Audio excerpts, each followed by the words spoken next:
Now, the member for Mackellar made a great deal of the fact that there were, when we're turning to early closure of the roll, that there were only 100,000 people at the 2007 election who missed out on getting their vote. First of all, first principle, compulsory voting system. The fact that they missed out is the disgrace, not that there was only 100,000 of them.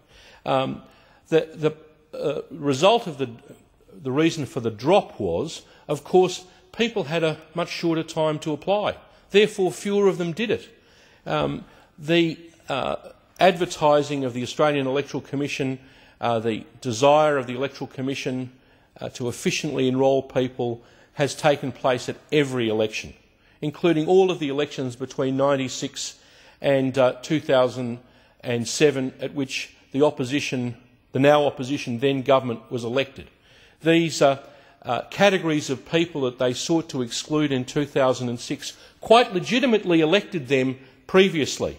And the member for Mackellar is right.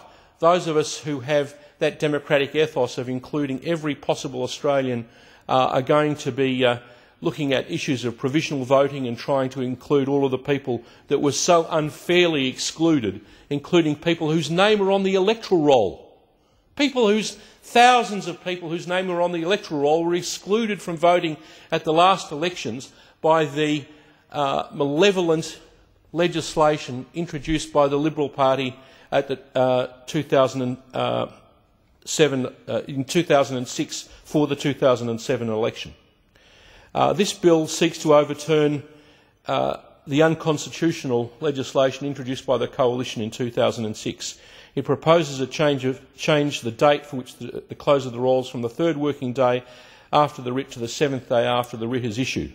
The government remains committed to reversing the Howard government's unfair changes to the Electoral Act, which closed the rolls immediately after the issuing of the writs, and which I've repeatedly pointed out particularly affects younger people, and deliberately so in my view, and which requires photo ID for people wishing to enrol, to change their details or to cast a provisional vote.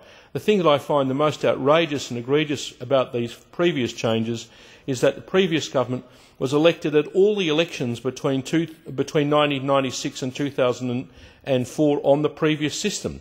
They did not claim after any of those elections that this was undemocratic and that they should have not been elected because of these outrageous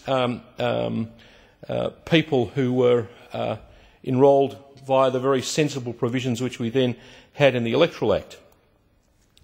The Coalition was quite properly elected, although, as the member for Mackellar pointed out, if the provisional voting changes that they made in 2006 had not been in effect, Labor probably would have won 4 more seats at the 2007 election.